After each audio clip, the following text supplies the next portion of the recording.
మహాభారతం అధ్యాయం 20 జరాసంధ వధ. మగధ రాజ్యాన్ని బృహద్రథుడు పాలిస్తున్నాడు. గొప్ప వీరుడనే పేరుంది. 3 సైన్య పటాలాలకు అధిపతిగా ఉన్నాడు. బృహద్రథుడు కాశీరాజు కవల కుమార్తెను పెళ్ళాడాడు. వారిరువురి పట్ల పక్షపాతం చూపనని వాగ్దానం చేశాడు. అతడు చాలా కాలం వరకు సంతానం కలగలేదు.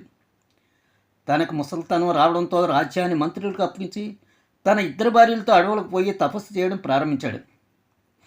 సంతానం లేదన్న చింతతో విచారగ్రస్తుడై గౌతమిని పుత్రుడికైన కౌశిక మహాముని వద్దకు వెళ్ళాడు. ఆ ఋషి రాజు విచారాన్ని చూసి కనికరించి నీకేం కావాలని ప్రశ్నించాడు. దానికి రాజు, నాకు సంతానం లేదు, నా రాజ్యాన్ని వదిలి అడవికి వచ్చాను, నాకు పిల్లలను ప్రసాదించిన అన్నాడు. ఋషి హృదయం దయతో ద్రవించిపోయింది. ఈ రాజుకి నేను ఎలా సాయం చేయగలనా అని ఆలోచనలో ఉన్నాడు. అంతలో ఓ మామిడి పండు రివ్వుని వచ్చి ఆయన ఒడిలో పడింది. దాన్ని రాజుకిచ్చి, ఇది తీసుకో, నీ కోరిక నెరవేరుతుందన్నాడు. రాజు ఆ పండును 2 సగభాగములు చేసి ఒక్కో భాగాన్ని ఒక్కో భార్యకి ఇచ్చాడు. ఇది వరకు తాను వీరిరువురి పట్ల పక్షపాతం లేక ఉంటానన్న వాగ్దానాన్ని అనుసరించి అలా చేశాడు. ఆ ఫలాన్ని తిన్న కొంతకాలానికి రాజు భార్యలు గర్భవతులయ్యారు. సకాలంలో ప్రసవించారు. బిడ్డలు కలిగారన్న సంతోష సమయంలో వారికి సంతోషం మిగలలేదు. 2 భార్యలు శిశువు అర్ధభాగమే ప్రసవించారు. ఋషి అందజేసిన మామిడి పండును 2 భాగాలుగా చేసి భార్యలకు ఇవ్వడం వల్ల వారికి అర్ధ శిశువులుగా జన్మించారు. ఈ అర్ధ శిశువులు అసంఖ్యం ఉన్నారు. ఆ సగాలు ఒకే శిశువు చెరో పార్శ్వ భాగాలే. సగం ముఖం, ఓ కన్ను, ఒక చెయ్యి, ఒక కాలు, ఒక చెవుతో శిశువులు ఉన్నారు. రాజు అతడి భార్యలు తీవ్రంగా విచారించి దాసీలను పిలిపించారు. ఈ శిశువు భాగాలను ఒక గుడ్డలో చుట్టి బయట పారవేయాలని చెప్పారు. దాసీలు వాటిని వీధిలో ఉన్న చెత్తకుప్పపై పడివేశారు. మాంసాహారి అయిన ఓ రాక్షసి ఆ పెంటకుప్ప వద్దకు వచ్చింది. 2 శిశుమాంసం ముద్దలు చూసి ఇక తన పంట పండింది అనుకునింది. తనకు మంచి ఆహారం లభించిందని సంతోషించింది. 2 ముక్కలను ఒకే మారు చేతితో పట్టుకుంది. కాకతైళ్యంగా ఆ 2 సగాలు ఒకే శిశువుగా రూపుదిద్దుకున్నాయి. పైగా సజీవంగా ఉంది. ఈ మార్పుకు రాక్షసికి ఆశ్చర్యచకితులైంది. ఆ శిశువుని తినదలుచుకోలేదు. రాక్షసి ఓ అందమైన స్త్రీ రూపం ధరించి రాజు వద్దకు వెళ్ళి, ఇదిగో నీ బిడ్డను చేతిలో పెట్టింది. రాజు బ్రహ్మానందభరితుడే బిడ్డను భార్యకిచ్చాడు. ఆ శిశువే జరాసంధుడు. అతడు పెద్దవాడవుతున్నాడు, బాహుబలి సంపన్నుడవుతున్నాడు. అతడి శరీరం 2 సగభాగాల కలిగితో ఏర్పడి ఉంది. తగినంత శక్తి ఉపయోగిస్తే మరలా కాయాన్ని 2 ముక్కలుగా చేర్చడానికి అవకాశం కలిగి ఉంది. అలా విడదీసినా మళ్ళీ ఒకే కాయంగా రూపుదిద్దుకుంటుంది. ఇలా ఎన్నిసార్లు చేసినా మళ్ళీ మళ్ళీ శరీరం కలిసిపోతూ ఉంటుంది. జరాసంధుని జయించే చంపే అంశం నిత్యమైన తర్వాత కృష్ణుడు ఎలా అన్నాడు. హంసుడు, హిడింబకుడు, కంసుడు మొదలైన జరాసంధ సహాయకులు చనిపోయారు. ఇప్పుడు జరాసంధుడు ఏకాకి. కావున అతను చంపడానికి ఇదే మంచి తరుణం. సేనలను మార్చుకుని యుద్ధం చేయడం వల్ల ఉపయోగం లేదు. ద్వంద్వ యుద్ధానికి ప్రేరేపించి వాడిని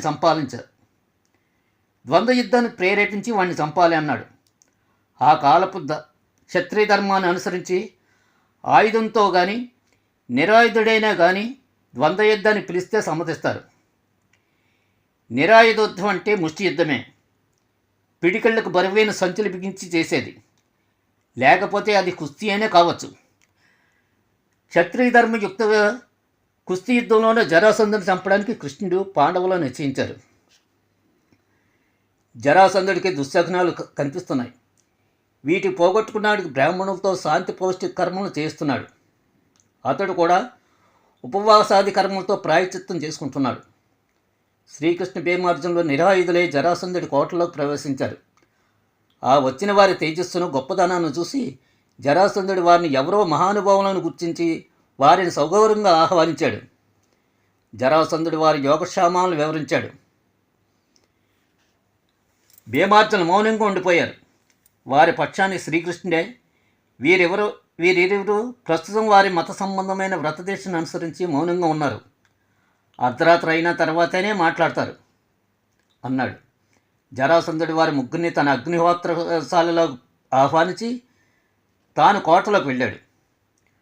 మహామోహులైన ఉత్తమ అతిథులు తన గృహానికి వ్రత వ్రతదీక్ష పూని వచ్చినప్పుడు వారితో సావకాశాన్ని అనుసరించి ఏదైనా ప్రసంగం చేయించడం జరాసంధుడికి అలవాటుగా ఉంది.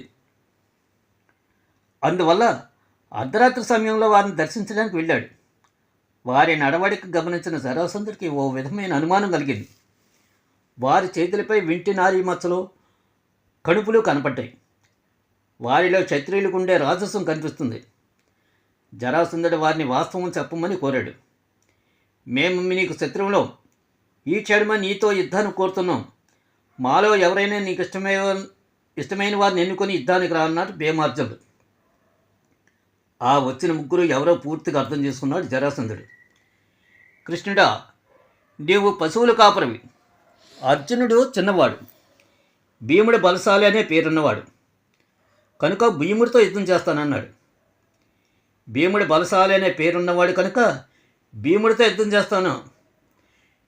భీముడు నిరాయుధుడిగా ఉన్నందున జరాసంధుడు కూడా యుద్ధ ధర్మానుసారం నిరాయుధుడిగానే యుద్ధం చేయడానికి సంసిద్ధుడయ్యాడు. బలంలో భీమ జరాసంధుడు ఇద్దరూ సమానమే. విరామం లేకుండా, నిద్రాహారాలు లేకుండా 13 రోజులు వారు పోరాడారు. వారిని గమనిస్తున్న కృష్ణార్జునులకు ఒక్కోసారి ఆశ, మరోసారి నిరాశ కలిగేది. 14వ రోజున జరాసంధుడిలో అలసట కనిపించింది. శ్రీకృష్ణుడు జరాసంధుడిని చంపడానికి ఇదే సమయంలో భీముడిని అప్రమత్తం చేశాడు. తక్షణ భీముడు జరాసంధుడిని పైకెత్తి 100 సార్లు గిరగిరా తిప్పి నేలకు కొట్టి 2 కాళ్ళు పట్టుకుని అతడి శరీరాన్ని 2 భాగాలుగా చీల్చి గంభీరంగా అరిచాడు. 2గా నిలువుగా చీల్చిన దేహం మళ్ళీ భీముడితో తలపట్టాడు. భీముడు ఆ సంఘటన చకితుడయ్యాడు. ఏమి చెయ్యాలో తోచలేదు. శ్రీకృష్ణుడు భీముడు తన వంక చూసినప్పుడు ఓ గడ్డపరం 2గా చీసి వాటిని అభిముఖంగా కాక వ్యతిరేక దిశలో పడేశాడు. ఇది గమనించిన భీముడు యుద్ధంలో జరాసంధుడిని చీల్చి ఆ 2 ముక్కలను వ్యతిరేక దిశలో పడేశాడు. ఈసారి చీల్చబడిన జరాసంధుడి దేహం ఏకం కాలేదు. జరాసంధుడు మరణించాడు. రాజపుత్రుల చెరసాల నుంచి విడుదలయ్యారు. జరాసంధుడు కుమారుడు మగధకు రాజయ్యాడు. శ్రీకృష్ణ భీమార్జునులు ఇంద్రప్రస్థపురానికి తిరిగి వచ్చారు. జరాసంధుడి మరణంతో పాండవులకు రాజసూయాగం చేయడం తేలికైంది. ఆ యజ్ఞాన్ని వారు వైభవంగా నిర్వహించారు.